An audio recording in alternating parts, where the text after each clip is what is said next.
Meus amigos, que a paz de Jesus permaneça em nossos corações. Dando continuidade ao estudo da carta de Paulo, hoje nós estamos hoje iremos desenvolver o capítulo 2 da carta de Paulo aos Romanos. E vamos, antes, fazer a leitura do capítulo 2, tá? Eu vou pedir para a nossa amiga Márcia Nézio fazer para a gente.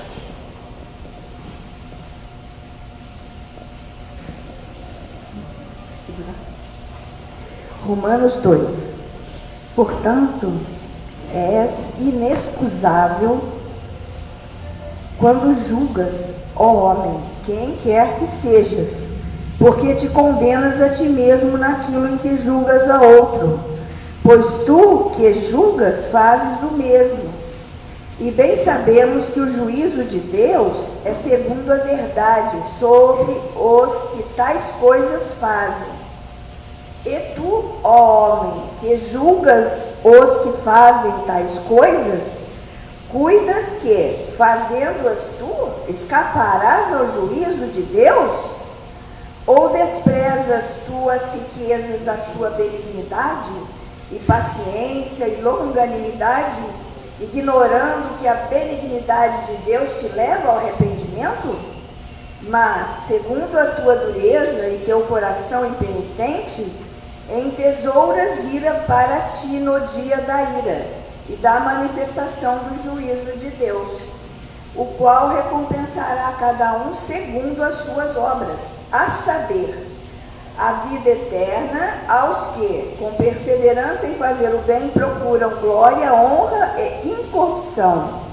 Mas a indignação e a ira aos que são contenciosos, desobedientes à verdade e obedientes à iniquidade. Tribulação e angústia sobre toda a alma do homem que faz o mal, primeiramente do judeu e também do grego. Glória, porém, e honra e paz a qualquer que pratica o bem, primeiramente ao judeu e também ao grego. Porque para com Deus não há acepção de pessoas, porque todos os que sem lei pecaram, sem lei também perecerão, e todos os que sob a lei pecaram, pela lei serão julgados. Porque os que ouvem a lei não são justos diante de Deus, mas os que praticam a lei hão de ser justificados. Porque quando os gentios que não têm lei fazem naturalmente as coisas que são da lei, não tendo eles lei, para si mesmos são lei, os quais mostram a obra da lei escrita em seus corações, testificando juntamente a sua consciência e os seus pensamentos, quer acusando-os, quer defendendo-os. No dia em que Deus há de julgar os segredos dos homens por Jesus Cristo, segundo o meu evangelho, eis que tu que tens por sobrenome judeu e repousas na lei e te glorias em Deus e sabes a sua vontade e aprovas as coisas excelentes, sendo instruído por lei, e confias que és guia dos cegos, luz dos que estão em trevas, instruidor dos nécios, mestre de crianças, que tens a forma da ciência e da verdade na lei? Tu, pois, que ensinas a outro, não te ensinas a ti mesmo? Tu que pregas que não se deve furtar, furtas? Tu que dizes que não se deve adulterar, adulteras? Tu que abominas os ídolos, cometes sacrilégio? Tu que te glorias na lei, desonras a Deus pela transgressão da lei? Porque, como está escrito, o nome de Deus é blasfemado entre os gentios por causa de vós. Porque a circuncisão é, na verdade, proveitosa, se tu guardares a lei. Mas se tu és transgressor da lei, a tua circuncisão se torna em incircuncisão. Se, pois, a incircuncisão guardar os preceitos da lei, porventura a incircuncisão circuncisão não será reputada como circuncisão?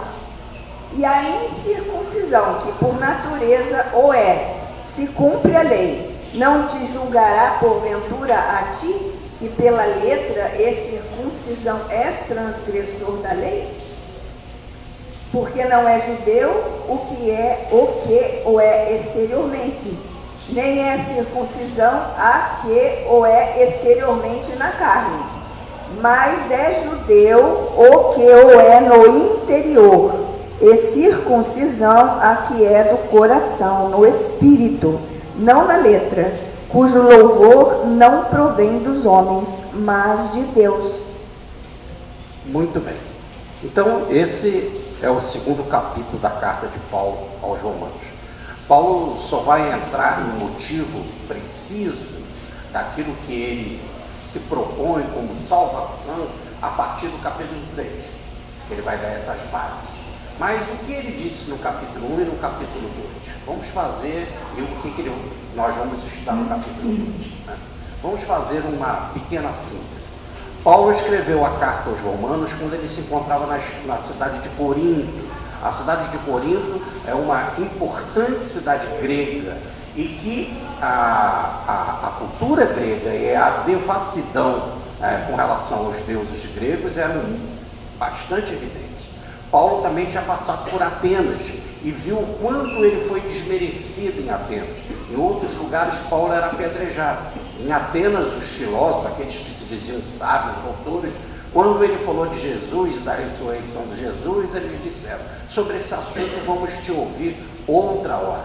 E aí Paulo, então, agora, quando ele resolve escrever para os romanos, ou melhor, para a igreja que se encontrava em Roma, ele vai fazer uma radiografia da cultura daquela igreja, ou melhor, dos frequentadores daquela igreja.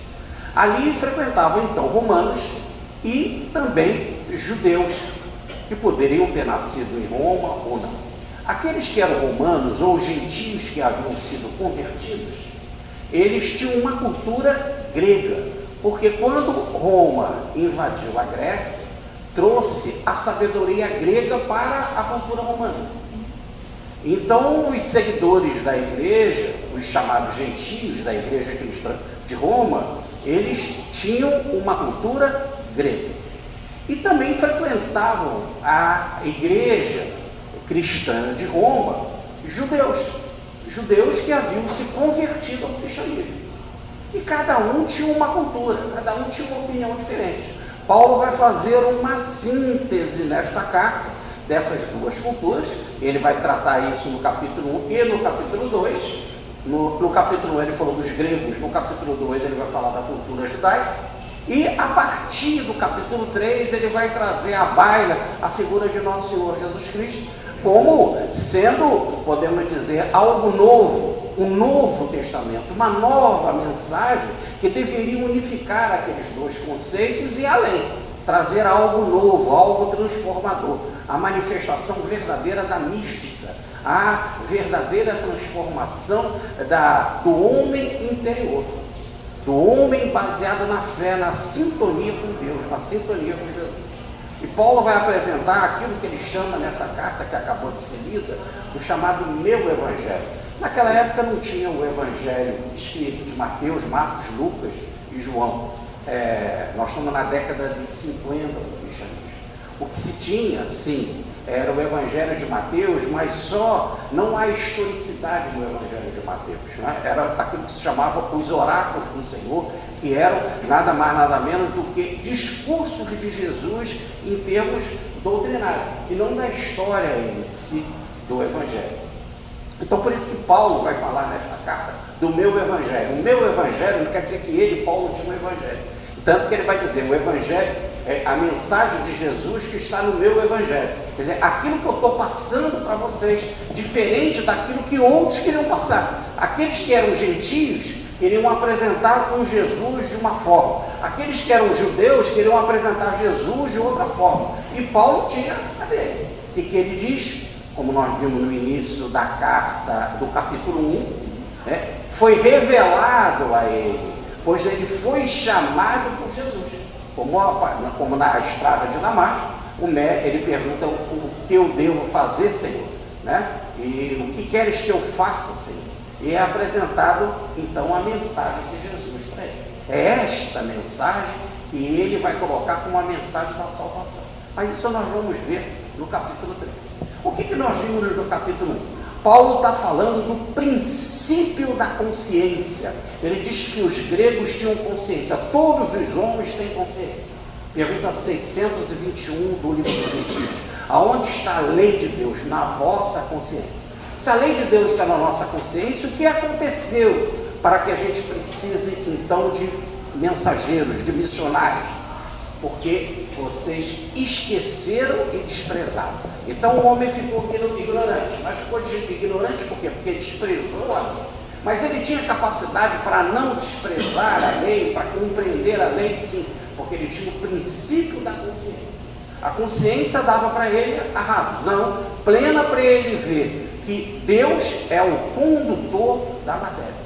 Então, quando os romanos fizeram aqueles muitos deuses, né, eram mais de 30 mil estátuas que tinham em Atenas, né, diziam os historiadores gregos, encontramos mais deuses em Atenas do que homens, né, acabou-se, não aqueles grandes filósofos como Sócrates, Platão, Aristóteles, Pitágoras, Demócritos e tantos outros, Anaximandro, entendendo que havia uma inteligência suprema dirigida à matéria, popularmente por abuso dos sacerdócios ou por abuso da religião, nos vários oráculos que eram manifestados em vários templos gregos. Por esse abuso, a população desconhecia isso e acabou caindo numa materialidade incrível, porque cultuavam a matéria, reverenciavam a matéria, não viam o espírito atrás da matéria, e embrutecendo Deus, estavam embrutecendo a consciência deles, e embrutecendo a consciência deles, caiu na devassidão, caiu no desequilíbrio sexual, caiu na violência, caiu na mentira, caiu nas atitudes mais vil, numa atitude mais vil, em verdadeiro desequilíbrio psicobiológico, o espiritual e biológico. Então, diante desse desacerto espiritual todo, tremendo, Paulo repreende esse tipo de cultura distorcida que os gregos estavam. E aí ele termina assim o capítulo 1. E quando ele termina assim o capítulo 1, começa hoje o capítulo 2, e no capítulo 2 ele vai falar dos judeus, que era o outro ramo que se encontrava na igreja judaica. E esse capítulo 2, a gente podia imaginar mais ou menos assim. Imagina os judeus que frequentavam, que eram convertidos ao cristianismo, e que desprezavam os gentios, seus colegas da igreja cristã, e acabaram de ler a carta de Roma aos Romanos, o capítulo 1 da carta aos Romanos, e Febe, eu já disse, foi uma mulher muito participante na igreja lá de Corinto, ela se propôs levar essa carta de Paulo até os Romanos. Aí a carta chega e eles, na comunidade, começam a ler o capítulo 1. Aí qual é o pensamento do judeu ali que eram contra os gentios? Diante dessa leitura, acaba o capítulo 1, é como se eles dissessem assim: disseste bem, Paulo. É isso mesmo, eles são assim mesmo, eles são depravados, eles têm uma idolatria abominável. Aliás, aqui só para ter uma ideia, essa palavra abominável está no capítulo 2, abominável está em ideia de cheirar mal. Ou melhor, eles têm uma ciência, uma sabedoria que fede. Então é como se eles dissessem: disseste bem, Paulo. E Paulo vai começar a falar deles. Aí, evidentemente, que ao terminar o capítulo 2, eles vão ficar extremamente rígidos com relação a Paulo. Vão ser sacudidos, né? E o disseste bem, Paulo, Paulo, por que falaste assim e tal? E aí Paulo vai ter que, inclusive, percebendo Ele já antecede dizendo assim: então a verdadeira salvação está nesse meu evangelho, quer dizer, nisso que eu estou informando, não naquilo que está sendo informado aí na igreja. E o que era lá informado na igreja?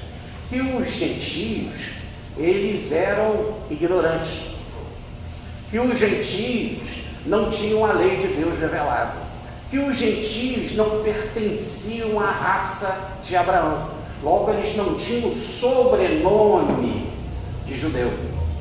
Eles então precisavam, na ignorância, como criancinhas, ser instruídos. E quem é instruído? Eles, os judeus. E que Deus sempre tem complacência para com eles, porque deu para eles a lei e deu para eles a circuncisão, que é a marca no pênis. Nós temos uma diferença. Esta marca significa a tribo em que frequentamos. Essa é a tribo da salvação. Vocês já estão condenados se não tiverem a instrução. Logo, nós somos a lâmpada de Israel. Nós somos a lâmpada das trevas. Nós somos a lâmpada, era assim que eles se chamavam, que os mestres se chamavam, a lâmpada das crianças, dos neófitos, dos ignorantes. E Paulo vai dizer, e vai começar falando do julgamento de Deus. E vai dizer que pelo princípio da consciência, como os judeus, os gentios estão sendo julgados pelo princípio da consciência. Porque se você tem consciência, você não pode materializar Deus de tal forma e cair numa devassidão, numa violência, num estado de mentira e de desordem. Assim também pelo princípio legal. O que é o princípio legal? É o do judaísmo. Eles tinham a lei que foi revelada. Então Paulo, também vocês vão ser condenados pela própria lei, porque a lei condena vocês. Ora, interessante, se nós pegarmos a lei de Deus, o primeiro mandamento é: eu sou um Deus zeloso que vos tirei do Egito, da escravidão, etc. Eu sou um Deus zeloso, eu sou um Deus que tirei vocês com o meu poder do estado de escravidão do Egito. E aí começam os mandamentos para os judeus: não roubar, não matar, não cometer adultério, etc. Em outras palavras, é sempre não. Toda vez que fala para o povo, fala de forma imperativa e não. Só para ele que fala de forma positiva. Eu, Deus, quer dizer, sou perfeito. Por isso vai dizer mais tarde Jesus no Sermão do Monte, mais tarde com relação à lei de Moisés, sede perfeito como o vosso Pai Celestial é perfeito. Deus é perfeito no seu princípio de justiça e de misericórdia. E nós precisamos seguir este padrão, este modelo. Então, Paulo agora vai apresentar um outro princípio. Se entre os gentios ele apresentou o princípio da consciência, agora ele vai apresentar o princípio da legalidade. E vai dizer assim: como a lei condena vocês, dizendo não rouba, não mata, não adultera, se vocês fazem isso, a própria lei está condenando vocês. E não adianta dizer: o meu sobrenome é judeu, porque eu sou da descendência de Abraão, porque eu tenho uma marca no pênis. E aí Paulo vai traçar os julgamentos, que são 7. Eu vou traçar aqui os 7 julgamentos, e aí fica muito didático o capítulo de Paulo, esse capítulo. E aí depois nós vamos desenvolver esses 7 julgamentos. O primeiro julgamento é: Deus julga pela verdade. Baseado no versículo 2 que diz: e bem sabemos que o julgamento de Deus é segundo a verdade, contra todos os que tais coisas praticam. O segundo julgamento de Deus é o seguinte: Deus julga pelo acúmulo da ira, ou na linguagem moderna agora nós podíamos dizer da reação. Aquele que erra, e quanto mais erra, Deus vai julgar por este acúmulo de ações erradas, ou melhor, a reação vai ser muito maior. Terceiro, Isso baseado no versículo 5 que diz: mas segundo a tua dureza e o teu coração impenitente, em tesouras o acumula ira para ti, no dia da ira da revelação do juízo justo de Deus. O segundo julgamento de Deus é que ele retribui a cada um segundo as suas obras. O quarto ele julga, mas para Deus não há acepção de pessoas, quer dizer, ele não faz diferença se o sujeito é gentio ou se o sujeito é judeu. Pelo gentio ele vai julgar pelo princípio da consciência. O judeu ele vai julgar pelo princípio da legalidade, baseado na própria lei dos judeus. O quinto item Deus julga segundo as obras, não segundo o conhecimento. Não adianta dizer, mas eu conheço a lei. E daí, se você conhece? Sexto, Deus julga os segredos do homem. Os segredos mais íntimos do homem, Deus tem a capacidade de saber em detalhes, e aí fazer um julgamento completo. Aliás, em detalhes, ao ponto de saber aquilo que você cuidadosamente esconde, ou aquilo que está tão escondido que você nem mesmo sabe. Ou melhor, há segredos da consciência e segredos do inconsciente. E a psicologia sabe muito bem disso.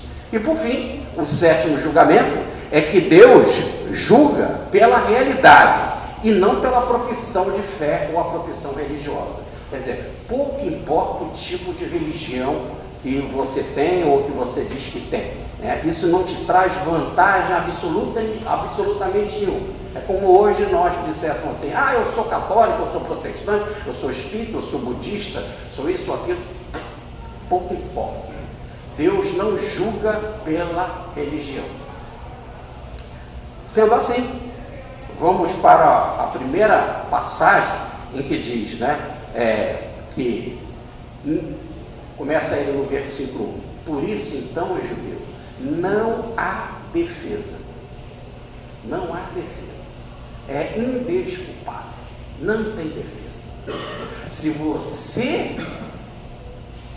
escolhe coisas certas e erradas no outro, a palavra no original grego é crino. Crino é essa capacidade de fazer diferença.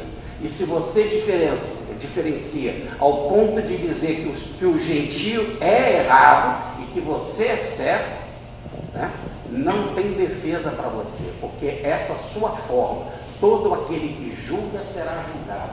E se você pratica as mesmas coisas, os mesmos erros daquele que você condena no outro, pelos erros que você condena, você será julgado. O versículo completo diz assim: bem sabemos que o julgamento de Deus é segundo a verdade, contra os que tais coisas praticam. Então Deus quer saber da verdade. Não adianta você dizer, mas eu estou condenando ele, porque ele é gentio, porque eu sou judeu, porque eu tenho a lei. Não, é a verdade. Se você tem essa capacidade de julgar e de criticar o outro, veja o que você está julgando e está criticando. Porque se você fizer a mesma coisa, naquilo que você faz, catacrino no grego, você será condenado. Você tem a capacidade de crino, ou melhor, de escolher. Mas se você faz as mesmas atitudes, catacrino, ou melhor, você será condenado por aquilo que julgas. Com a mesma de Jesus, com a mesma medida que você medir, você será medido. Mas aí tem uma outra coisa. Continua Paulo assim: julgas fazendo tu que escaparás do juízo de Deus? Vai para o versículo 4 e diz assim: despreza a riqueza de Deus? Você, judeu, que despreza a riqueza de Deus, qual é a riqueza de Deus? Aí ele vai traçar aqui: bondade, tolerância e paciência. Deus é extremamente paciente, longânimo. Deus é extremamente tolerante, é extremamente benigno ou bondoso. Aliás, de Jesus, só Deus é bom. Me chamais bom? Disse Jesus. Não, só Deus é bom. Então, se Deus é esta bondade, o judeu pensa consigo, Deus é Pai, Deus é bom, Deus é tolerante. Olha, nós já estamos fazendo tantas coisas erradas há tanto tempo, aí não acontece nada. Deus, então, ele demora para julgar, ou só vai julgar lá no dia do juízo, e até chegar o dia do juízo. Não é assim. O que Paulo diz aí, é muito bacana, que ele está falando isso aí no versículo 4, é que você devia de aproveitar essa riqueza de Deus. Isso é uma riqueza. Qual é a riqueza? Qual o tesouro de Deus?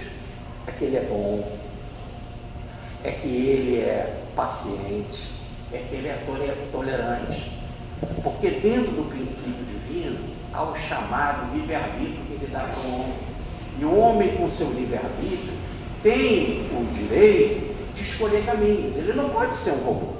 Mas acontece que ele quer usar o livre-arbítrio não para fazer escolhas, mas ele quer também destruir, naquilo que for possível, a obra de Deus e prejudicar o próximo. Olha, liberdade, contanto que eu não prejudique a ninguém, que eu prejudique a engenharia ou a arquitetura divina, o grande arquiteto. Não tem lógica. Além do mais, eu também não posso querer prejudicar a mim mesmo, porque como o pai me ama, o pai também se preocupa com o filho que está indo precipício abaixo. E um grande exemplo da coisa da riqueza de Deus que é desvalorizada era do filho pródigo. O filho pródigo morava na casa do pai, o pai era rico, tinha tudo. O que ele fez? Eu quero saber. Me dá a porção da minha herança e foi-me embora. E foi para uma terra estranha e gastou tudo. E desperdiçou tudo. Então, é como se Paulo tivesse trazendo esta ideia à baila, dizendo assim, desperdiçar a riqueza de Deus, achando que com isso não vai ser julgado. Ora, você poderia aproveitar este tempo em que Deus ainda não fez a sua reação, e que na carta aqui é usada a palavra ira não tem nada a ver com a nossa ira, que é tomada de emoção. A ira, aí no caso, é a reação da lei. Toda ação corresponde a uma reação, na mesma intensidade, na mesma direção e sentido contrário. Ou melhor, antes da reação divina, já que Deus dá o livre-arbítrio para você refletir e pensar, aproveita que Deus não reage assim automaticamente, diferente de uma pedra. Quando você joga uma pedra, a reação é automática, não é isso? Quando você pega aqui, por exemplo, uma pedra pendurada no barbante e leva até um ponto A', ela vai chegar até um ponto A'2, na mesma direção, na mesma intensidade, no sentido contrário. A pedra, a reação da natureza é automática, mas no ser humano há um ritmo. Diz a grande síntese de Pedro Baldi que todos nós temos ritmo. Isso é o que a gente chama do tal tempo da paciência divina. Dentro desse ritmo, que é o ritmo do nosso aprendizado, das oportunidades que Deus te dá para você mudar de caminho, para você se arrepender e retomar o seu caminho. Já que você tem ou o princípio da consciência ou o princípio da legalidade. Em todos os dois casos, num você tem a razão e sabe se conduzir. No outro você tem as leis de Deus que sabem dizer o que você deve fazer. Então, se todo ser humano, e Paulo diz assim, começa-se no versículo 2, e bem sabemos, logo esse bem sabemos, ele está falando para todos, para eles, para todos, ele está falando para eles, para os gregos, para os judeus. Se todos sabem, se é assim, então, por que não esperar esse ritmo de Deus, que é um ritmo da tua maturidade, para você entrar no caminho certo? E aí, é como dizer assim, para ser agradecido, ter espírito de gratidão, e dizer assim, obrigado, Pai, eu estava no caminho errado, percebi, compreendi, e quero entrar agora no caminho certo, quero me ajustar. E isso tem que ser fruto do arrependimento, e a palavra arrependimento no original grego é metanoia, mudança de atitude mental, mudar radicalmente a vida. Por que não aproveitar? Mas pensa que pode ficar adiando esse princípio de Deus? Impossível. Aí começa o segundo tipo de julgamento. Você só está acumulando a ira de Deus. E isso está no versículo 5. Mas segundo a tua dureza e o teu coração impenitente, entesouras ou acumula ira para ti no dia da ira e da revelação do juízo justo de Deus. O que é dia da ira? É o dia que você vai ser julgado, quando vai chegar a reação da lei no tribunal da sua consciência. A gente costuma dizer do juízo final, né? Esse juízo acontece constantemente, né? Você tem uma fase, a vida funciona em ondas, né? E tem uma fase de ascensão, uma fase de aprendizado, depois tem uma descida, que é uma fase de reflexão. Por exemplo, o juízo que o velho faz, o homem faz, o velho faz na hora da morte, quando ele faz uma reflexão sobre a sua vida, do que eu fiz de certo, do que eu fiz de errado. E aí você sai de uma fase de ação, que é o estado da encarnação, para uma fase de reflexão, que é o estado da desencarnação. Por isso que se costuma dizer na linguagem espírita, que quando há desencarnação, a bobina do gravador volta e reconta a sua história. Esse recontar a história é a reflexão, e que você já pode começar a fazer agora. É o que se faz nos consultórios, por exemplo, de psicologia, em que a pessoa faz uma reflexão sobre a vida, fazendo toda uma reflexão sobre a vida, ver quais são os pontos de dificuldade e começar a trabalhar. Reflexão não é para preguiça, reflexão é para trabalho para romper os complexos, aquilo que te deixa preso, e que a Paulo chama aqui, a dureza ou o coração impenitente. O que é dureza? A dureza, a palavra lá no grego é rigidez. Um coração rígido. E um coração impenitente é um coração que é resistente. Ele continua sempre resistindo a Deus, resistindo a mudar. Agora repare que um coração rígido é onde que dá um infarto. Ele não presta. O coração ele fica rígido, aí ele não funciona devidamente. As fibras estragam, porque ficam rígidas, né? O sangue quer passar e ele não permite, ele resiste.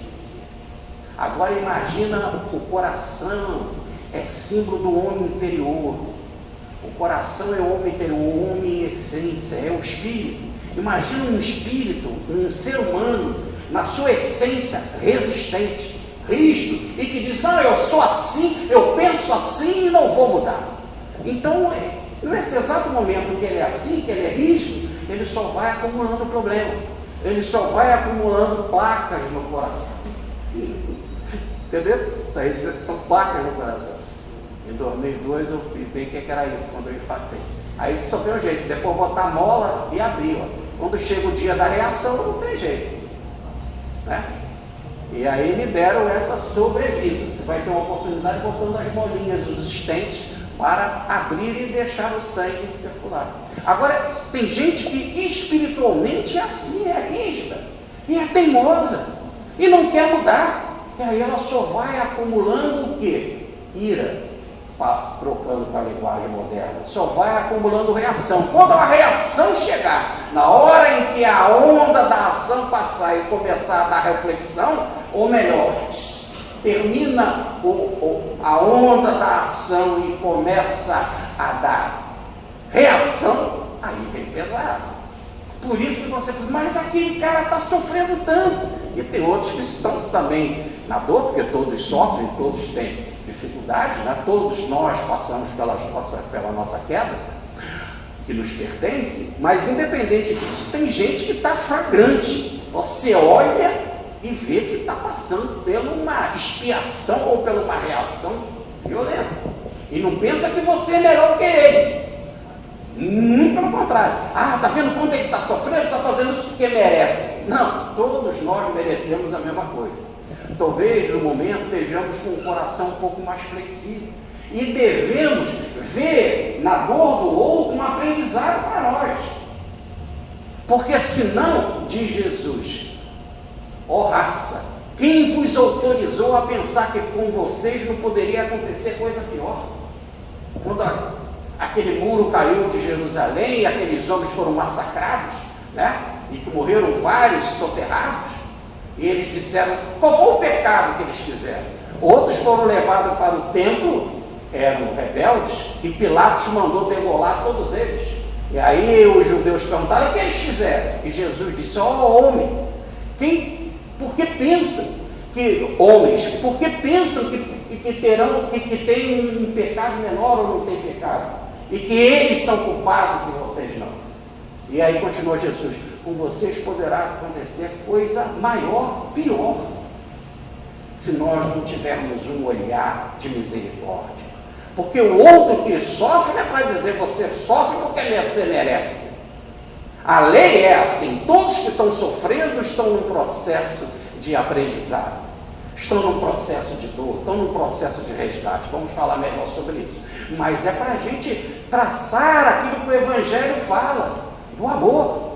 Sem o amor para com eles, nós não mostraremos a nossa dignidade. O professor Huberto Roden conta que quando ele foi visitar a Índia, ele viu lá tantos pendentes e um pediu lá uma moeda para ele. Ele veio com um professor, né? Um acadêmico lá, um indiano, e quando ele pega umas moedas para dar para aquele homem, e ele falou, não faça isso, não ajuda ele, você está impedindo que ele pague o karma dele. Não, a caridade é importante, ser misericordioso, né? Fazer para o outro aquilo que você queria que fizesse para você mesmo. E o karma dele está, ao receber algumas moedas, refletir na generosidade, na ajuda divina, na oportunidade de continuar ali resgatando os seus problemas, etc, etc. Então, diz o texto aqui que aquele que pensa que não vai ser julgado, continua abusando da riqueza da paciência divina, esse só vai acumular uma reação maior para si.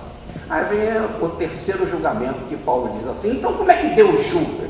Deus julga cada um segundo as suas obras. E isso está no versículo 6, né? E aí nós temos a chamada semeadura. Obras são semeaduras. E o que acontece quando você semeia algo? Vai surgir uma lei. Qual a lei? A lei da colheita. Semeou, vem a lei da colheita.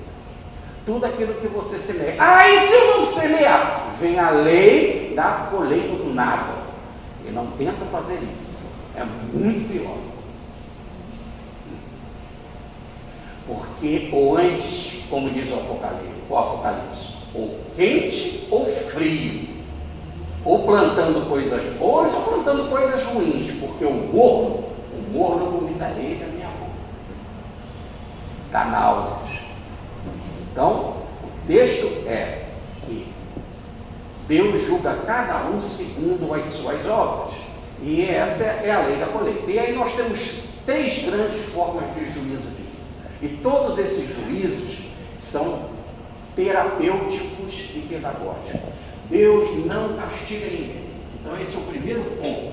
Apesar de estar aqui Paulo falando de ir e tal, depois que a gente reflete profundamente na mensagem das Escrituras e das revelações sucessivas, Deus não castiga. É o homem, com a sua queda e as suas constantes quedas, e com a rigidez do seu coração, que acumula ira ou reação para si mesmo. O julgamento divino está estabelecido na lei dele. Ele é amor. E se ele é amor, toda a ação dele é para o amor. E logo toda a reação dele é para o aprendizado, para te fazer evoluir. Nós temos três formas da chamada reação divina pelas obras. Primeiro é a reação retributiva. O que você fez vai receber, vai ser retributivo, né? Ou melhor, vai receber de volta.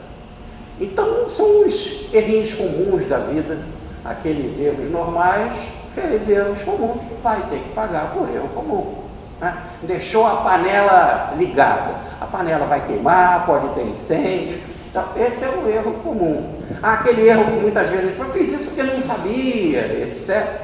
Esse é o chamado retributivo. Há um segundo, que é o chamado disciplinar. O disciplinar é o corretivo. Aí fica bem claro quando você recebe a pancada, né?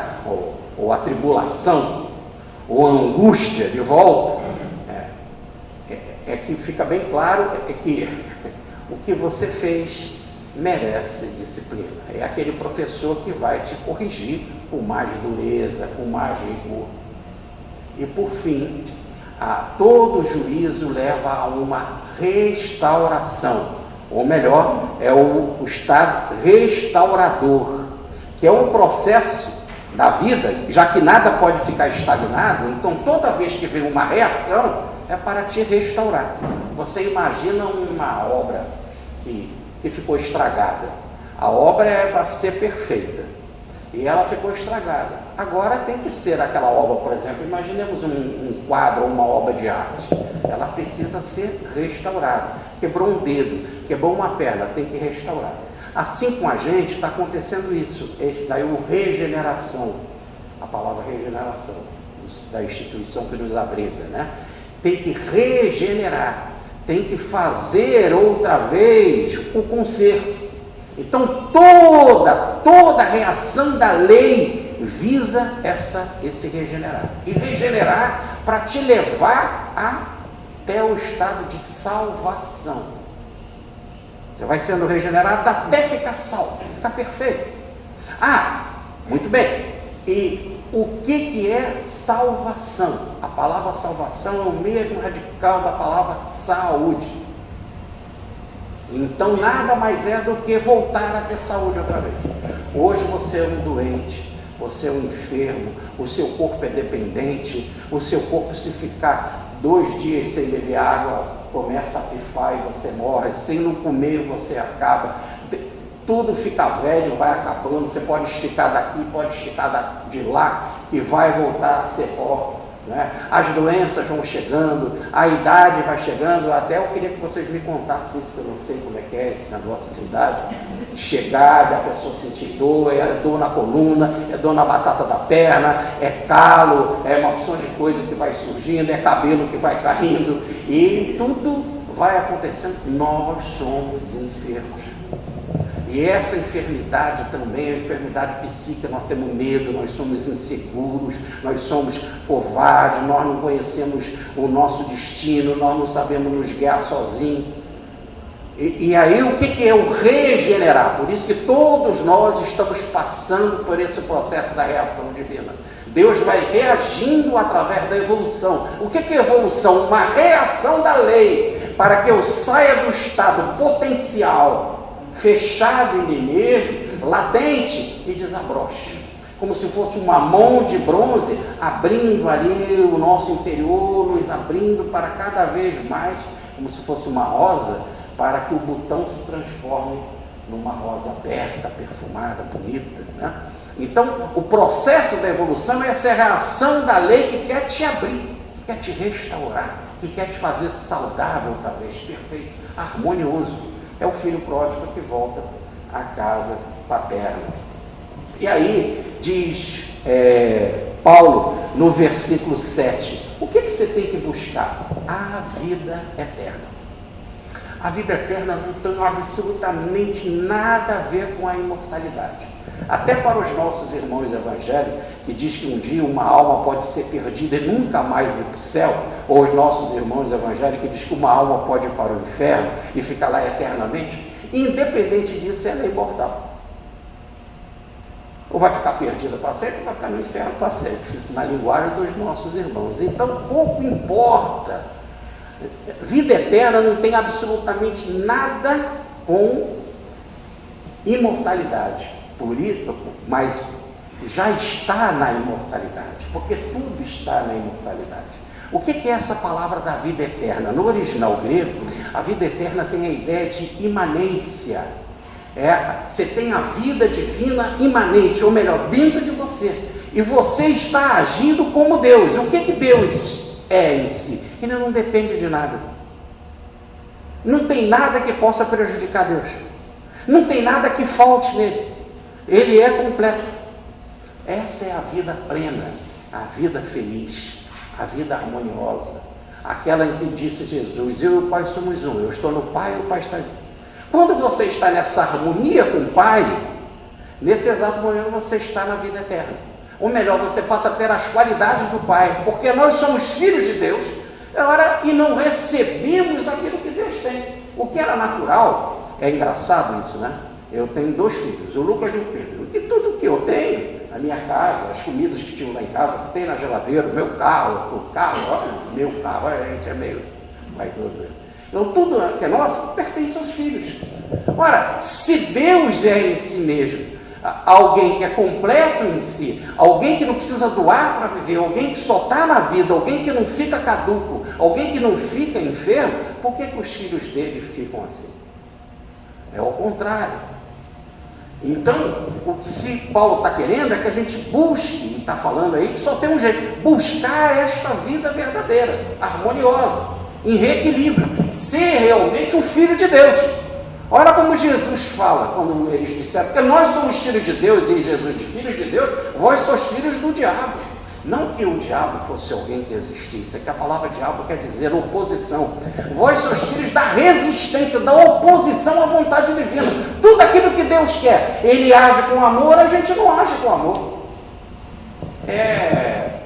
Ou como fala o nosso amigo Júlio Damasceno, o gatinho e o filho do gatinho, da gata, mia. O filho da cadela, late. A gente é filho de Deus e não age como Deus. Por que não ama? Se Deus é amor, por que a gente não ama? Então a gente não age mais, parece que a gente não é filho dele. Nós somos filhos de quê? De Jesus, do diabo, ou melhor, da oposição a esta vontade divina. Desta oposição. Então temos que agir à semelhança divina. Então, diz Paulo, como nós vamos ser julgados segundo as suas obras, como nós vamos nos restaurar? Através da busca permanente da vida eterna, que nada mais é do que a vida divina. E o que é a vida divina? O que eu tenho que fazer para chegar lá? Paulo fala de forma maravilhosa.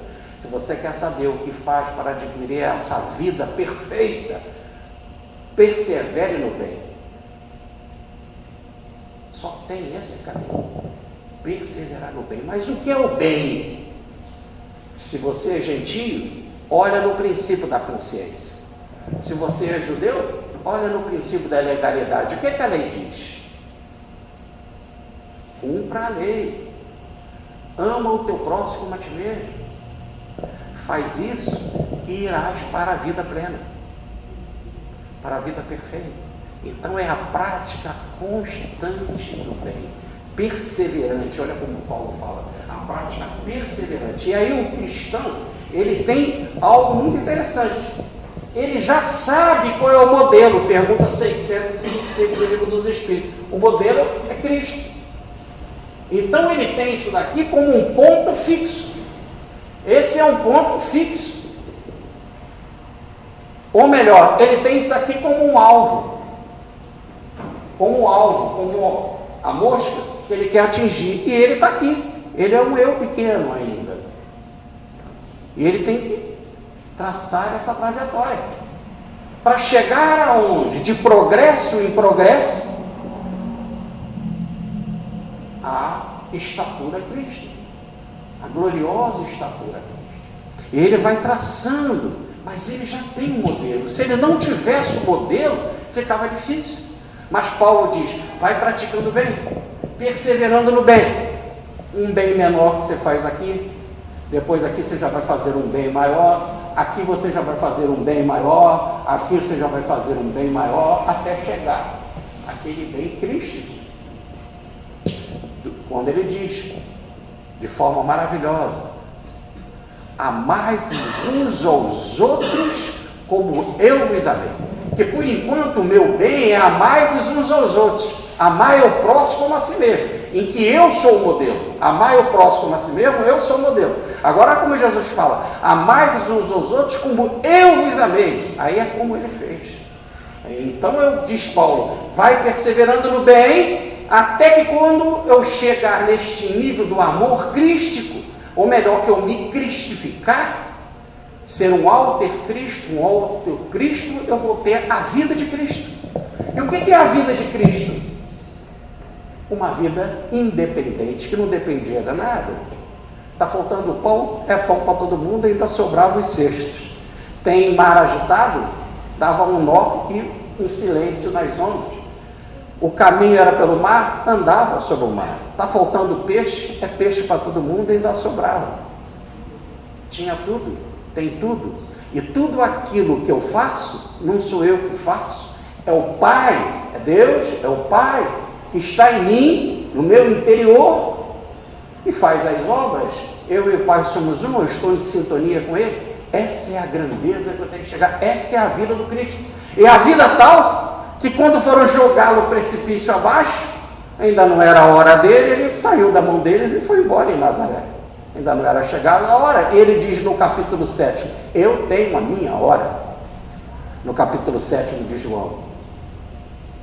Mas, quando ele fala, eu tenho o poder de dar e retomar a minha vida, isso eu aprendi do meu Pai. Uma vida independente. Essa é a tal vida eterna. Que Paulo diz que eu tenho que conquistar. E como que eu conquisto? Praticando bem, bem, bem. Perseverando no bem, constantemente.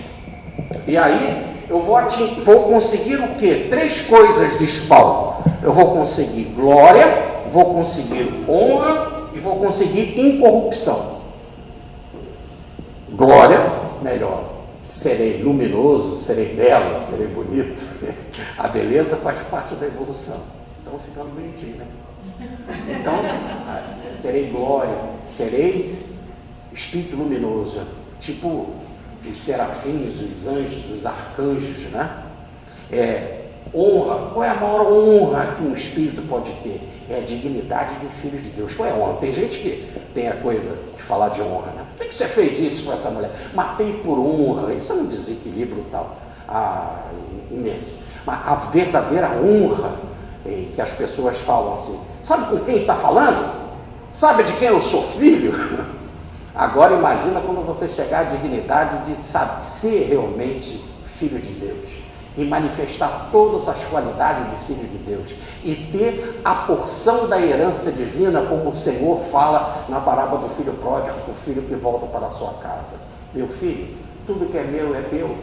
E você ser um cidadão do universo, um cidadão cósmico, que tem direito a tudo, por é filho do rei, é filho do homem, é filho do verdadeiro cara. Essa é a verdadeira honra.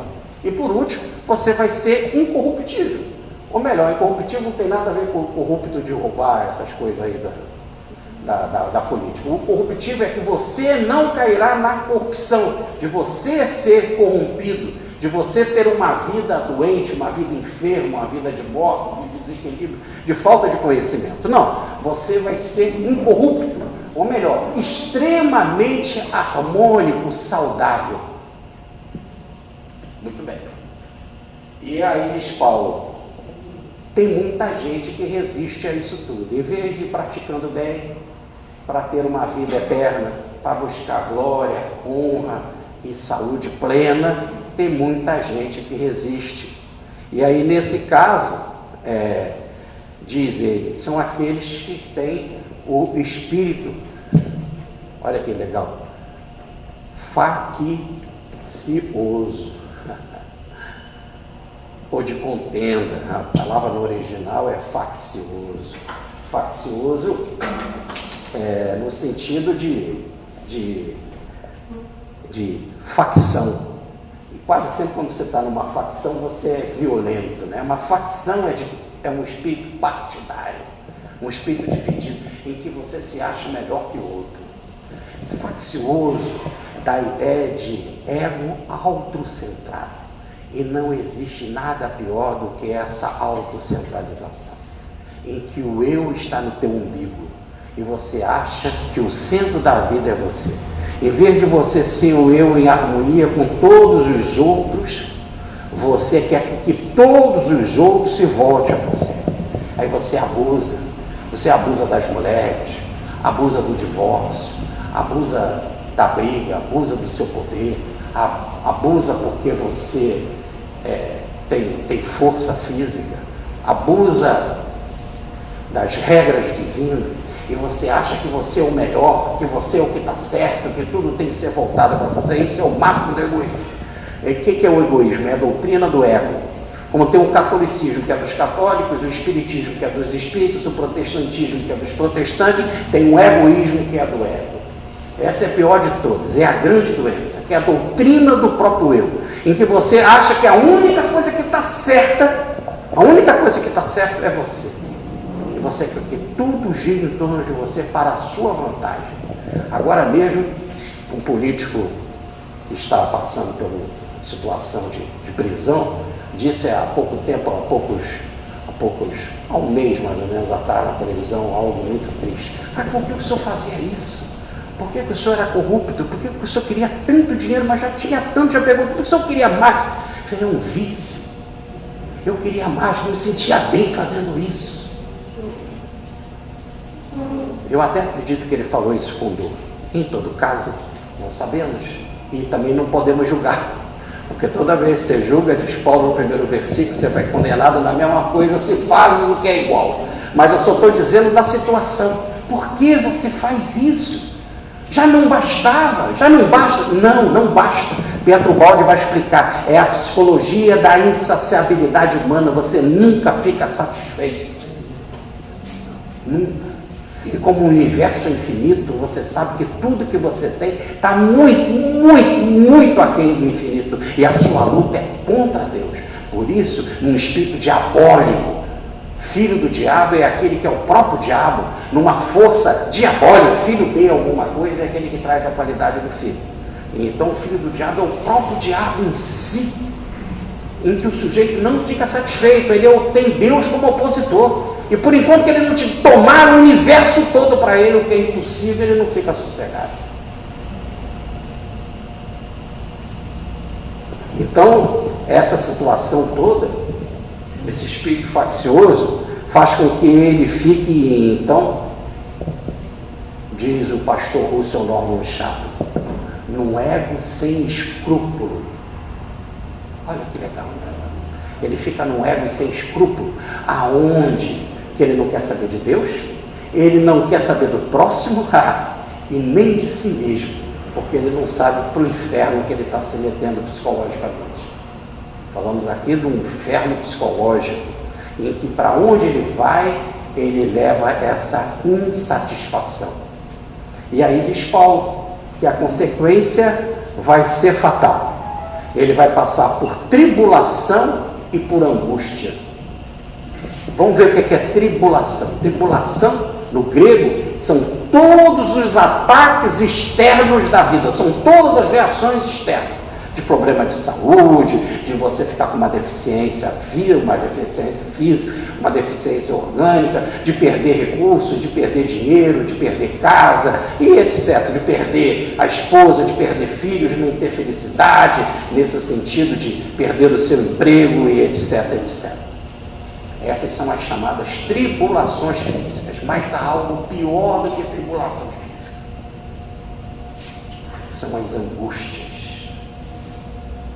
As angústias, no original, angústia, olha, guarde isso e não tire isso, esse ensino importante. A palavra angústia é lugar estreito, no grego.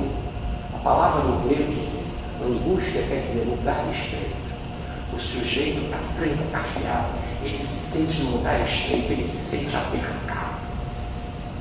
Nada pior do que você se sentir apertado, da ideia de preso, mais do que preso em você mesmo. E essa prisão vai indo ao ponto de você ficar sufocado.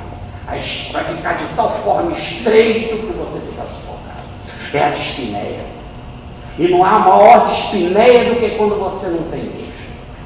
Você está sufocado, porque não tem Deus.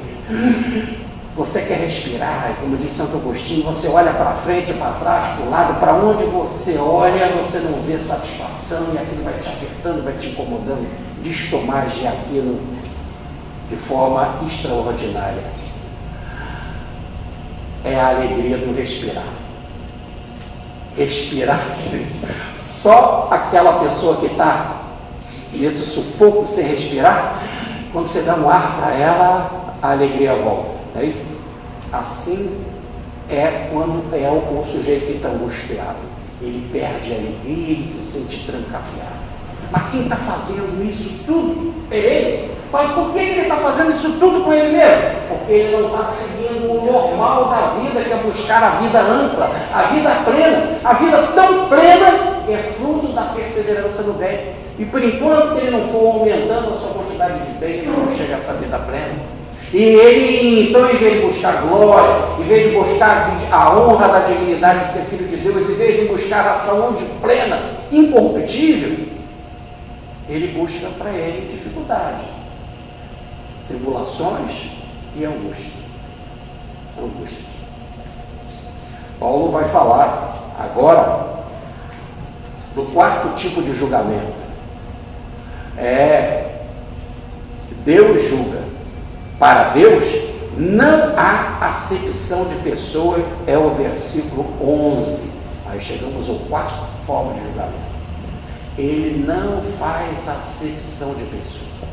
E a coisa mais extraordinária é a palavra acepção, no original grego. Aliás, a expressão é completa. Acepção de pessoa é uma palavra completa que quer dizer receber a face.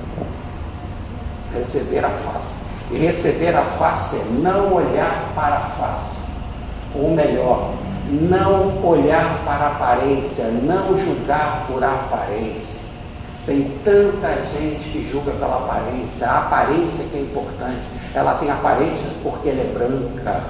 Ela tem uma aparência melhor porque ela é religiosa, do meu grupo religioso, porque ela é importante, porque ela é alta, porque ela é bonita, porque aquele lá é feio, porque aquele é baixo. Nada. Deus não julga pela aparência. Ele não olha para a aparência, diz Paulo. Logo, ele vai julgar perfeitamente pela verdade, que é o primeiro julgamento. Não tem essa aparência, querer se mostrar para Deus como bonitinho. Tem gente que vai julgar da seguinte forma, pela aparência. Esse foi simpático comigo, então está dentro. Esse daqui tem um rosto de medo. E aí eu fiquei com medo dele, porque a cara dele é aborrecida, então eu obedeço porque ele tem a cara de trovão. Né? O outro não, eu obedeci porque ele é judeu. Perdão, ele é judeu? Não, desculpa, errei aqui. Eu obedeci porque ele é juiz, ou ele é uma autoridade. Não é por aparência. Por aquilo que a pessoa é. Qual é o valor realmente da pessoa?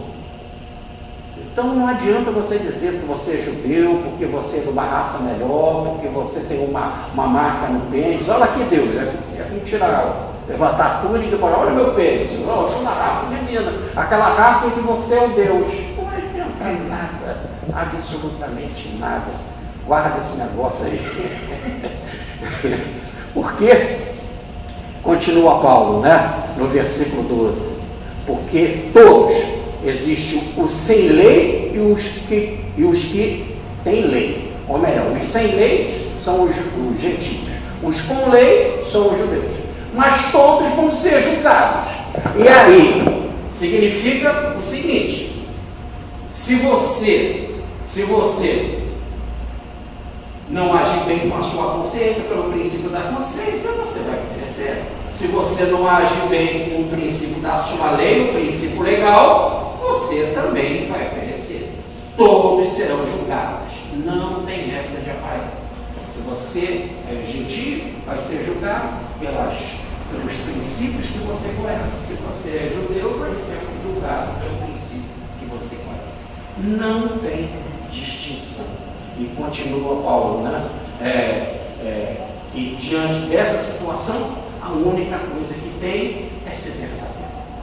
E ser verdadeiro perante Deus seja tranquilo e confiante na sua consciência, seja tranquilo e confiante nos princípios da lei. Não fugir. E vem o quinto julgamento divino. Está no versículo 13. Pois não são justos diante de Deus os que só ouvem a lei, mas serão justificados os que praticam a lei. Vou reler. Pois não são justos diante de Deus os que só ouvem a lei, mas serão justificados os que praticam a lei. Então, o quinto julgamento é esse: segundo as obras e não segundo o conhecimento.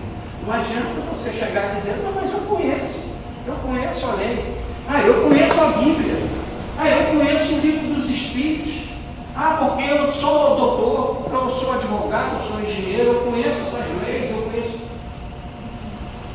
Ninguém é julgado pelo conhecimento. Não adianta conhecer, não adianta, como dizem os judeus, ter um bom ouvido. Está com o ouvido muito educado e ouviu tanto que aprendeu bem, que aprendeu muito bem. Agora, pratica. Então, o que importa é a prática. O que você faz com esse teu conhecimento? Eu não faço nada. Eu também pego por causa disso. Porque o conhecimento não manda você ficar sem fazer nada. Então, nesse exato momento, significa que, diante desse conflito, ouvidos educados, mas um coração longe da vivência. E Deus vai olhar para o coração do homem, que vai ser um dos próximos princípios o próximo princípio de julgamento. O que vale é o coração. Não adianta você dizer que conhece. Porque eu frequento lá o centro espírita. Porque eu tomo passe em toda a sessão. Porque eu dirijo aquela casa. Porque eu faço palestra.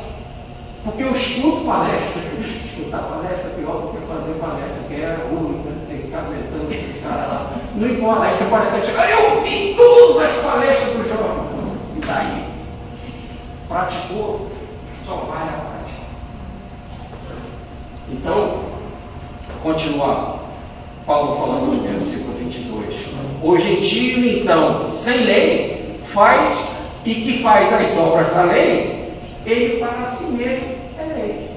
Então vamos dizer assim: um gentio que não tem lei, não tem as leis, mas ele segue o tribunal da sua consciência, ou o princípio da consciência, e então ele faz as coisas do bem. Ele é como se tivesse lei. E ele é aquele que tem lei. E porque ele tem lei, ele vai julgar você. Ou melhor, será um modelo para julgar o judeu, que tendo lei e tendo circuncisão, não cumpre a lei, é transgressor. Está certo? Então não importa, aqui Paulo está dizendo, não importa. O importante é você está transgredindo aonde? No princípio da consciência, se é gentil, ou no princípio da lei, se é judeu? Você vai ser julgado por essa transgressão. A palavra transgressão é romper a linha. Você já sabe a linha. Por exemplo, vamos falar a linha da grande área. Né? Falta até aquela linha, não é pênalti. Já em cima daquela linha para frente, é pênalti. Não é isso? Então, é o espírito da transgressão da lei. O original, a palavra transgressão é não passar da linha. Você recebe o mandamento, siga aquele mandamento. E o mandamento é duro. E o juiz não erra. O juiz é o VAP, né? Como é que é o VAP lá? É VAP, não? É o do vídeo, né? Não é VAP? VAP?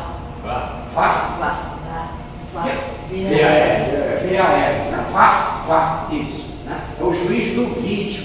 Deus é o juiz do vídeo pleno. Não erra, não tem essa. Eu estava ali, eu estou vendo, eu estava na linha, não estava na linha. Não. Passou da linha, é transgressão da lei. O julgamento, Deus só pode aceitar os que são dele. Se Deus é perfeito e semelhante atrai o semelhante, lei da homeopatia, quem para viver com Deus tem que ser perfeito. Por isso que diz Jesus: bem-aventurados os puros de coração. Pergunta 244 do Livro dos Espíritos, 969 do Livro dos Espíritos. Só o superior verá Deus. Então, que compreende Deus. Então, por enquanto você não chegar a essa estatura, você está no estado de transgressão. E aí Paulo fala no versículo 15, são as chamadas normas da lei. Né? O que vale é o coração. Será que o gentio, que não tem lei, mas que faz as coisas boas, não é porque ele tem a lei gravada no coração dele? Olha como Paulo fala. O gentio tem a lei gravada ou escrita no coração dele. E ele está fazendo um jogo de palavras com o judeu, que tem a lei gravada na pedra. Então o judeu não está salvo, não porque ele não tem a lei, é porque a lei está gravada na pedra, para ele transferir da pedra para o coração dele. Por enquanto que ele não transferir da pedra para o coração dele, ele não está salvo. A lei do judeu está gravada na pedra.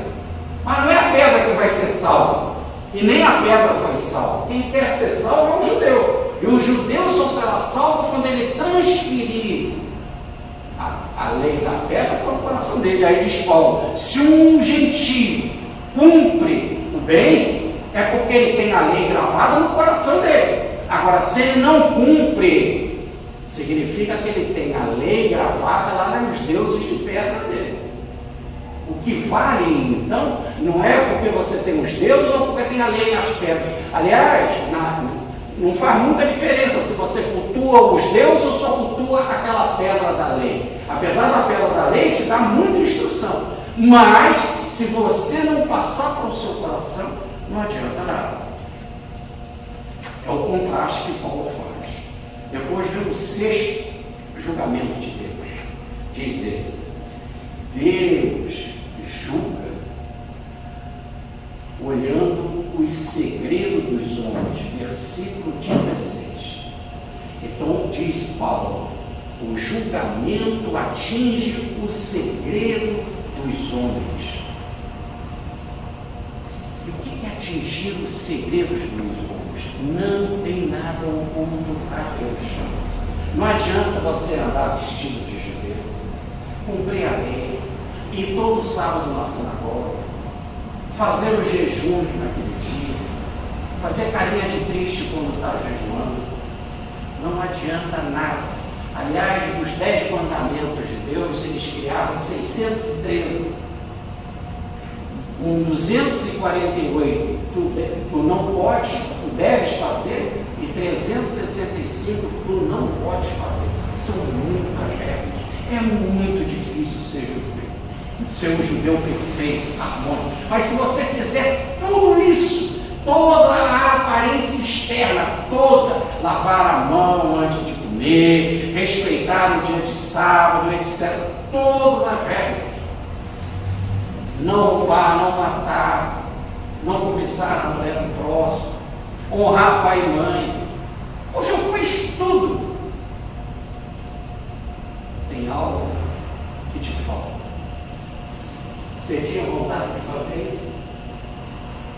E não matar é fácil. Difícil é você não desejar a morte do outro. Não roubar é fácil. O difícil é você não ter vontade de ter aquele carro, aquela casa que ele tem. Não adulterar é fácil. O difícil é você não ficar de olho na mulher dele. Não desejar a mulher dele. Desejar aí não é olhar e ver uma mulher bonita, ou olhar e ver um homem bonito. Aliás, são os 10 mandamentos do homem e 9 mandamentos para as mulheres. Não cobiçar a mulher. Agora, o que acontece? Apesar de hoje também tem a modernidade, mas o que acontece é que a modernidade saudável. O que acontece é que esse não cobiçar, a palavra cobiçar no original, no hebraico, é fazer um movimento emocional em que chega a movimentar o organismo. Então, tudo aquilo que é o que deseja, chega a movimentar o organismo. E, evidentemente, quando você movimenta o organismo, você movimenta a libido, e movimenta tudo, né? As suas satisfações sexuais, tanto vaginal como o peito. Então, é mais do que isso, é uma concentração mental de desejo. E simplesmente naquela situação quase que inevitável. Ou aquela mulher bonita, aquele homem bonito, isso é diferente. Hoje Jesus está falando de uma concentração mental que gera desejo, ou gera quase uma satisfação mental. Então, Paulo está falando é disso. Deus, então, se ele olha o segredo do homem, ele vai olhar o coração do homem. O coração do homem é a pessoa íntima, no sentido físico, no sentido mental, no sentido espiritual. E tem coisas que a gente esconde, dos outros, mas que está na minha consciência. Eu sei que eu sou assim, eu sei que eu quero a casa dele, eu sei que eu quero o emprego dele, eu sei que eu quero o posto dele. E esse cara fica arrumando jeito de tomar o cargo do outro, né? Então eu sei, mas ele não conta para ninguém. Quando ele conta a pessoa, querido, como eu gosto de você, você é tudo, mas como você é inteligente, você está no lugar certo, tão certo, Então existem aquelas coisas, as coisas que estão escondidas da consciência, mas que Deus sabe. E existem aquelas coisas que estão escondidas na consciência e que nem você sabe. E que você só vai perceber quando evoluir, quando conhecer novas verdades ou no consultório, por exemplo, de psicologia, em que você vai colocar os seus problemas aí pelos atos falhos, pelos seus sonhos, pela sua narrativa, vai ficar claro a sua forma de esconder uma determinada verdade. Por exemplo, a Regina, ela costuma dizer, ela disse há muito tempo, hoje você vai dizer que não sabe o que é assim. Mas na primeira vez que eu escutei, eu ouvi a Regina, isso ficou na cabeça. É o tal do machão, né? O jeito que é machão, ele faz uma resistência tremenda aos homossexuais. Agora ele não pode fazer assim mesmo, tem que abaixar a Cristo, porque existe uma lei de proteção. Mas até há pouco tempo não tinha, ou quando ele está longe, escondido, ele pensa que está escondido, ele age dessa forma. E toda vez que o sujeito tem esse tipo de reação tão ofensiva, tão agressiva aos homossexuais, é porque ele tem esse dele mesmo. Ele não consegue se assumir. Tá certo? Ele mesmo está reagindo contra aquilo que é ele mesmo. E que ele sabe que se ele mostrar, ele também vai receber de outros a semelhança dele determinadas reações. E assim, etc, etc. Então a gente reage quase sempre àquilo que está escondido em nós. E que aí fica claro ali, você vai de conversa em conversa, rapaz, você não recebeu isso em você, não seria melhor? Aí ele se assume, chora de quero ser isso. Então, é muito interessante que Paulo diz, então não há segredo para Deus. Deus é uma ressonância magnética cósmica. Ressonância magnética, olha tudo em profundidade, tá certo? É aquela cabine da Polícia Federal quando você passa lá no avião, né? Olha tudo, te vê luzão e vê se você tem alguma arma, alguma faca, alguma coisa, tudo bem? O sujeito tirou da mala, na minha mala. O senhor tem algo aí na sua mala? Eu falei assim, o que tem algo, senhor, na sua mala? Por favor, vamos abrir. Aí abriu de lá, abriu de cá. Não tem. Era um garfinho. Então tira o garfinho, por favor. Olha tudo. Certo? Esse olhar divino, olha tudo. Cheguei em Portugal, disse, o senhor tem algo aí? Não tem, se o senhor tem. Abre a sua mala. Estava lá o leite de rosa, não é o tamanho que o senhor pode. Mas é para botar debaixo do braço, então faz. Então você tem que chegar a um acordo e explicar. Mas que vê. Tá certo? Então, agora com um olhar muito mais profundo, e não é nada da Polícia Federal, não é nada da ressonância magnética, é o olhar divino, e esse julgamento dele é correto. Por isso que nós não podemos julgar. Por isso que de Jesus não devemos julgar. E Paulo começa assim o versículo 1 desse capítulo. E Jesus diz, não julgueis. Aliás, frase do próprio Jesus, eu a ninguém julgo. Olha o próprio Jesus.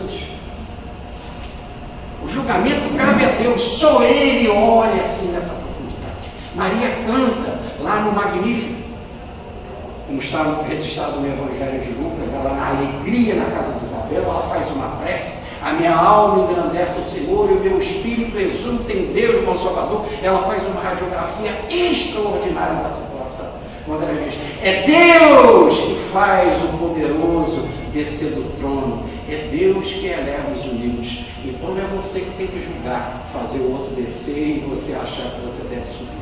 Todo esse trabalho é feito por Deus. Bom, e aí vem o sétimo e o último julgamento de Paulo. Esse está maior, esse não é um versículo só. Todos os outros estão resumidos num versículo só. Mas agora ele vai chegar no cerne da questão, porque ele está escrevendo para os judeus convertidos ao cristianismo da igreja de Roma. Então agora, como ele chegou no ponto que ele queria, agora ele vai tratar só o judeu em si, no particular. Então o julgamento vai do capítulo 17 ao versículo 29. Mas resumindo, o que quer dizer estes versículos? O que querem dizer esses versículos? Que Deus julga pela realidade e não pela confissão religiosa. Não importa a sua religião, eu vou julgar a realidade da sua vida, do seu coração, do seu comportamento. Esse é o último princípio. E aí nós temos o seguinte versículo 17. Mas se tu és chamado, ou melhor, se o seu sobrenome é judeu e repousas na lei e te glorias de Deus, esse é o sobrenome racial, né? Ah, porque eu sou da descendência de Abraão, eu sou da descendência de Jacó, eu sou da descendência de Judá. Jesus é da descendência de Judá, Jesus é da descendência de Davi, logo ele é da descendência de Jacó. Bom, independente disso, diz Paulo, ninguém vai julgar por este nome. E não pensa que você tem a lei, que você repousa, ou melhor, que está apoiado na lei, e você está salvo. Não. Diz ele, olha, a sua vaidade cria determinadas coisas. Versículo 18. Você se acha um instruído na lei. Versículo 19. Você está persuadido de que é guia dos céus, ou melhor, que é os gentios que andam nas trevas.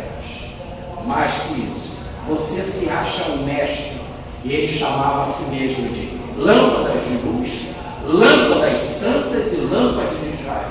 Porque nós somos lâmpadas assim, nós os mestres, porque nós vamos iluminar os gentios e as crianças no caso judaicos. Mas também ele chamava os gentios não só de ignorantes, mas também chamava os gentios de criança. Então a palavra criança aí é dúbia. A gente não sabe se ele está falando das crianças de Israel ou das crianças, como eles apelidavam os ignorantes gentios. Em todo caso, os judeus também amavam cuidar das crianças que não podiam rebatê-los. As crianças mesmo, as criancinhas judaicas que não podiam rebatê-los e tinham de ser estudados. E não existe maior nação voltada para a lei do que os judeus. Os judeus aprendiam isso desde pequenininho, em casa, aprendiam as leis em casa, depois aprendiam na escola, depois aprendiam na escola religiosa, na escola da formação dos doutores, depois aprendiam com as principais lideranças civis públicas, depois aprendiam com as lideranças religiosas. Do princípio ao fim da vida, nunca teve na história da humanidade uma nação tão voltada para o conhecimento religioso. E com tantos mestres, por isso que ele se achava assim lâmpada. Agora continua Paulo. Mesmo se você estiver persuadido que é guia dos cegos, esquece isso. Mas aí, se você se acha instrutor, aí a palavra instrutor está como corretor. Corretor dos ignorantes, das crianças, disciplinador dela, também nada. Ainda diz mais, se você ensina aos outros e não ensinas a ti mesmo, e prega o não furtar quando você furta, e a maior prova de que o judeu furtava é o mandamento de Deus, não roubar. Tá certo? Não roubarás. E se você não aprova o adultério, os adúlteros, né? E se você é adúltero, se você abomina os ídolos dos outros e você mesmo rouba os templos, e como que eles gostavam de roubar os outros? Primeiro no campo, quando Jesus disse, tirem essas coisas daqui, essas coisas de corrupção, e eles faziam de tal forma que eles mesmo exigiam que só no tempo só valia a moeda deles, o ciclo. E aí, como vinha judeu do mundo inteiro, tinha que fazer o câmbio lá, e o câmbio era escachante. Eles roubavam o câmbio. E lá você tinha de comprar as ovelhas lá para serem sacrificadas, e o preço era caro. As mercadorias em volta do templo, e chegavam milhares e milhares de pessoas para cultuar no templo. Jerusalém tinha 100 mil habitantes em época de Páscoa, por exemplo, chegava a 2 a 3 milhões de pessoas. Eles roubavam as viúvas, exigiam as propriedades das viúvas, botavam um pagamento de juros enorme para as pessoas, quando a lei dizia para não cobrar juros. Mais que isso, ele fazia um prece longa para a viúva para poder cobrar mais. Exigiam dízimo e dízimo pesado, e tudo ficava para eles no templo. E a parte dos animais que chegavam para que eram sacrificados, a melhor parte ficava para eles. Então, diz Paulo, como você julga os outros? Se você diz não roubar, você furta. Se você diz não adulterar, você adultera. Aliás, eles davam carta de divórcio por qualquer motivo. A pessoa casava, a mulher era comprada, ela tinha o dote, comprava do pai, e ele podia dar carta de repúdio por qualquer motivo. Não gostei do nariz dela, pronto. É a situação. E ela tinha de viver com quem? Com a mulher repudiada, que dava um livrinho, o nome era livrinho de repúdio, dizendo qual era o erro que ela tinha, que ela possuía. E se ela tinha aquele erro, quem queria ficar com ela? E quem botava lá o erro era o homem. E se ele achava que ela era uma adulta, ela deixava ela ridícula na praça pública, que ela tinha que tomar um momento em que o sacerdote dava para ela, e que a regra era o seguinte, não era beber o aguento, se você beber e se coçar, então você é culpado. Dá uma vontade de coçar tremendo, psicologicamente, e resistir a isso, diante de todos os horários, o apedrejamento da mulher, o esquecimento da criança, o desvalor do velho, porque ele não dava mais lucro. Então, como você quer dizer que você é mestre, que você é instruído, que você é lâmpada, para guiar quem? Isso que Paulo está falando. O que vocês fazem com as viúvas, desprezo, exigindo mais dinheiro para as preces longas. Então, diz Paulo, você que glorias a lei, está no versículo 23, desonra a Deus, porque você faz a transgressão da lei. Aqui eu quero trazer a palavra no grego, parabases. Parabases no grego quer dizer que ultrapassa uma linha. Eu já tinha dito, já tinha explicado. Então o maior erro que tem é o da transgressão. Sabe por quê? Você ultrapassa a linha. Olha, no futebol você não pode ultrapassar a linha porque você sabe a regra. Se você fizer uma falta além daquela linha, é pênalti. Então não tem desculpa, não tem defesa. No caso da lei de Deus, é uma transgressão porque você recebeu o mandamento. Por isso que se chama Adão transgrediu, porque ele recebeu o mandamento. Ele estava consciente. Por isso dizer que Adão era criancinha, não tinha capacidade, segundo as Escrituras, é inviável. A palavra é transgressão. Ultrapassou a linha, algo que ele sabia. Foi um erro consciente. Aí continua Paulo no versículo 24.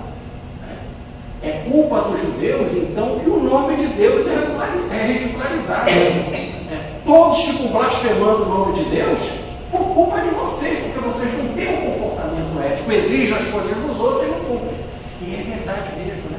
Como que as piadinhas, aliás, piadas de mau gosto, como as piadinhas falam do judeu, do congru, do judeu que é miserável, etc, etc. Por que se caiu nessa chacota? Porque o comportamento deles não é um comportamento mesmo saudável. Porque vem um comportamento escrachante que eles fazem nos juros.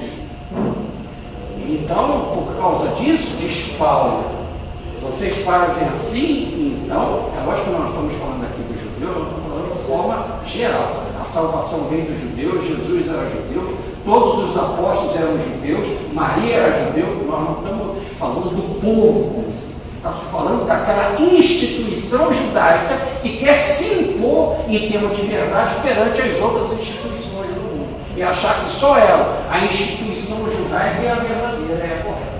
Quando eles, como instituição, cometem erros graves, mais graves do que os gentios, porque eles não têm a lei. Aí dizer Paulo, é o pneuma contra a gramática, ou melhor, é o espírito, pneuma contra a gramática, a letra. Espírito contra a letra. Vocês vivem a letra e não o espírito. Tá? Então, diz Paulo, os homens blasfemam o nome de Deus, ridicularizam o Deus dos judeus, ridicularizam o judaísmo por causa do comportamento de vocês. E aí ele diz assim, então chegamos à circuncisão. E ele fala assim, versículo 25, a circuncisão é um proveito. Quando ela é um proveito? Quando se guarda a lei. Quando se é transgressor, ela se torna incircuncisão. Então, você fez a circuncisão, a marca no pênis, ela é um proveito, é um rito. Todo rito tem um proveito. Você tem a imagem lá de Nossa Senhora, vai orar para a imagem de Nossa Senhora. Você tem um incenso, muito bem. Se a vela te ajuda, muito bem. Então, tudo isso pode ser um proveito. O batismo, você fez primeira comunhão? Tudo bem. Você gosta de orar de joelho? É um jeito. Faça. Mãos postas é um jeito. Mãos para cima é um jeito. Isso tudo são ritos. Pode ser proveitoso, sim, só se você cumpre a lei daquilo que você pratica. Você pode acender 1000 velas por tons de guarda. Seu comportamento não bom, você não está guardado. Pode acender 1000 incensos, mas diz Isaías no capítulo 1, versículo 13, afasta de mim esse incenso abominável, você que não faz caridade para com o órfão e a viúva. Você pode levantar as mãos para o céu, tomar passe todo dia, se a sua mente não mudar, não sai dali mesmo enfermo. Não tem nada que pode ser feito para você, se você não mudar. E Deus não cuida de nós porque somos puros, porque senão nos protegeria, porque se fosse puro, senão não seríamos protegidos. Deus nos protege pela nossa vontade de se transformar. Ainda não chegamos à perfeição, mas quando você luta para isso e trabalha para isso. Então o que ele está dizendo? Se você tem a circuncisão, a marca no pênis, e não guarda a lei, ela não tem proveito para você. É como se você fosse incircunciso. Porque só vale a circuncisão se você guarda a lei. Logo, o importante não é a circuncisão, é a lei. E você guardar a lei. E quem fazia a circuncisão? Os judeus fazem a circuncisão, mas não só os judeus. O Islã faz circuncisão. Os antigos egípcios faziam a circuncisão. Os poloneses faziam a circuncisão. Os índios da América faziam a circuncisão. As tribos africanas e australianas faziam circuncisão. Logo, circuncisão é algo quase que um inconsciente coletivo. E aí diz que hoje em dia 7% da população faz a circuncisão. Agora, repare, qual o motivo da circuncisão? Já se pensou muito nisso. A ideia de higiene, a ideia é de uma filiação tribal. Ele tem aquela marca, ele pertence à minha tribo. Muito bem. Aí os judeus na guerra, nessas épocas de perseguição, não gostavam de tomar banho na frente do outro, né? Você via a marca no deles. É também um ato de coragem, isso para aqueles que fazem a circuncisão com uma maior idade, é fazer um corte no prepúcio já quando você é rapaz, ou é um homem, então é um ato de coragem. Ou uma preparação para o ato sexual, porque se você tiver com a glande fechada, fica difícil o ato sexual, dói, inflama. É também uma santificação para a geração, pode ser, ou pode ser também um sacrifício que você faz para o Deus doador da vida. Já que abrindo a glande, você vai ter o melhor ato sexual e vai gerar a vida, em nome dessa vida que você vai gerar, é como se você tivesse feito um sacrifício para dizer assim, não sou eu, mas é tu. Nós costumamos dizer em palestras que a circuncisão quer dizer made in Jeová, ou made in Deus. Ou melhor, tudo aquilo que vai ser produzido, você tem a marca no pênis de Deus, e a criança veio, segundo a concepção dos antigos, através daquele pênis, ou melhor, saiu através daquele sêmen, eles não entendiam ainda o sêmen da mulher, né? Então é como se fosse Deus também o doador da vida. Então isso era a circuncisão, e ela tinha as seguintes etapas, né? O judeu ele era tão rígido com relação à circuncisão que eles não faziam nada no dia do sábado, mas a circuncisão era para ser feita no 8º dia. E se o 8º dia caísse no sábado, poderia fazer a circuncisão. Porque não se podia trabalhar no sábado, mas a circuncisão poderia ser feita. Nós temos 3 etapas na circuncisão. O milagre, que é o corte do prepúcio. O periá, que é mostrar a glande. E o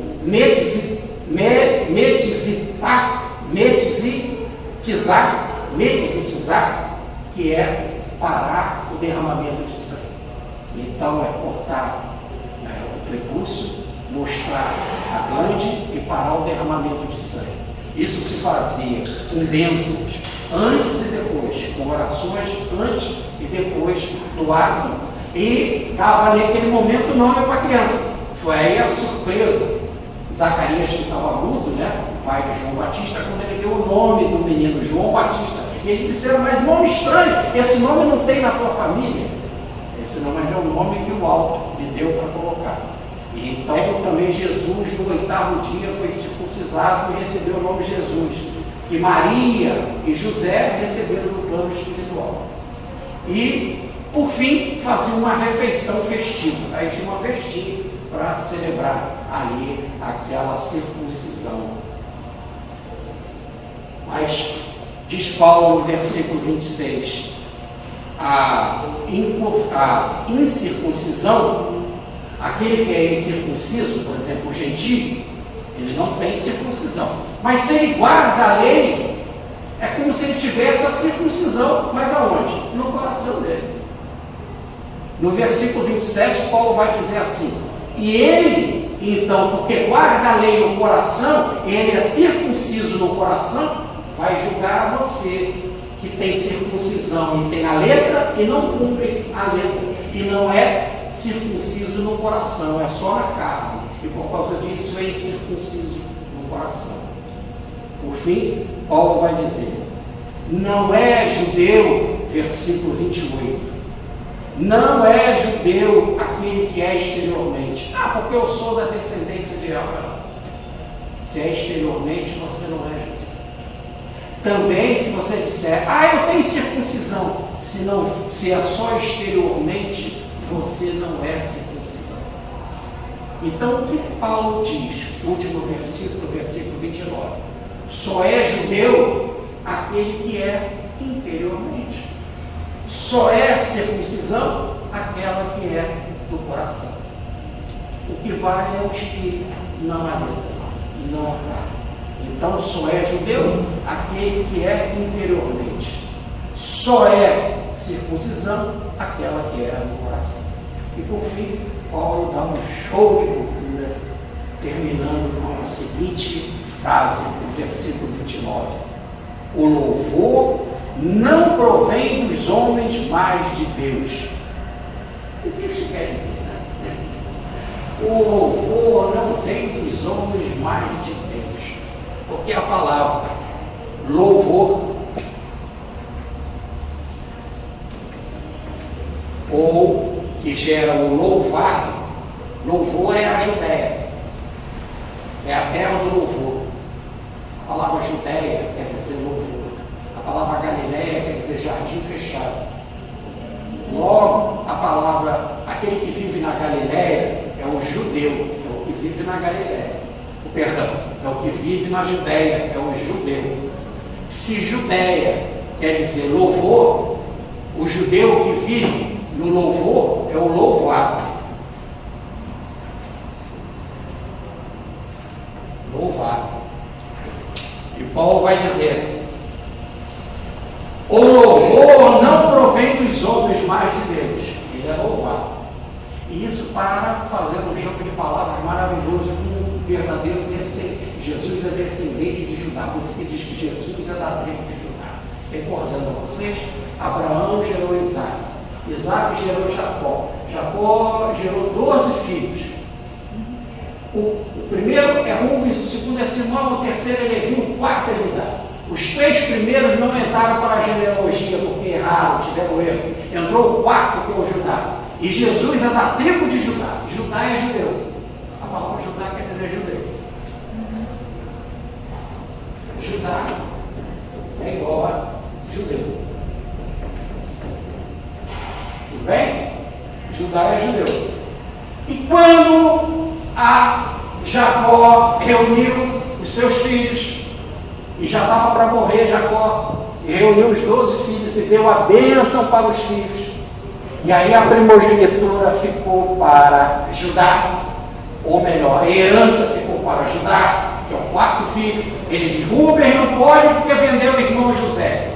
Simão e Levi não poderão porque foram agressivos com a circuncisão, matando uma tribo, fazendo uma circuncisão muito violenta e algo muito estranho, e as pessoas morreram. Esses estão fora porque eles obedeceram o mandamento de Deus.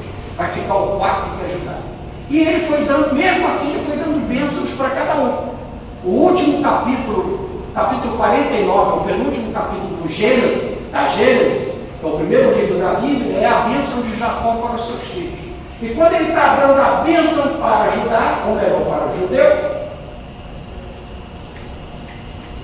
capítulo 49, versículo 8, ele diz: Judá, eis a tua bênção, teus irmãos te louvarão. Então a bênção de Judá é o louvor dos irmãos. Por que os irmãos te louvarão? Porque você vai ficar com a primogenitura, você vai ficar com a herança, e eles vão te ter que louvar, porque você vai pelos bens todos. Então você será louvado por teus irmãos. Paulo faz um jogo de palavras, dizendo que os judeus nunca serão louvados pelos irmãos ou pelos homens.